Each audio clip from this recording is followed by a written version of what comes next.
அனைவருக்கும் வணக்கம். இன்றைக்கி நம்ம எதை பார்க்க போகிறோன்னா ஒரு பூச்சி. இது ஒரு பூச்சின்னு சொல்கிறதா இல்லை ஒரு எறும்புன்னு சொல்கிறதான்னு தெரியல. இன்றைக்கி காலையில் இதை பார்த்தோட்டி உடனே வீடியோ எடுத்துட்டேன். அதை பாருங்கள். தலை எறும்பு மாதிரி இருக்குது.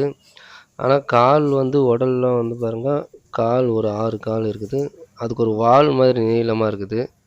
இது வரைக்கும் நான் இதை பார்த்ததில்ல. யாராவது பார்த்துருந்தா இதை பற்றி கமெண்ட்டில் சொல்லுங்கள் என்ன பூச்சின்னு. பாருங்கள், என்னோடய விரல் செயலில் ஒரு நகத்தோட சைஸ் கூட இல்லை. அது அவ்வளோ சின்னதாக தான் இருக்குது. ஆனால் வித்தியாசமாக இருக்குது இந்த பூச்சி. நிறைய பேர் சப்ஸ்கிரைப் பண்ணாமல் பார்க்குறீங்க. சப்ஸ்கிரைப் பண்ணுங்கள். சப்ஸ்கிரைப் பண்ணால் தான் இன்னும் நிறையா வீடியோ இருக்குது. அது எல்லாம் உங்களுக்கு உடனே கிடைக்கிறதுக்கு சப்ஸ்கிரைப் பண்ணால் தான் வரும். இந்த வீடியோ பிடிச்சிருந்தால் லைக் பண்ணுங்கள், ஷேர் பண்ணுங்கள், சப்ஸ்கிரைப் பண்ணுங்கள். நன்றி, வணக்கம்.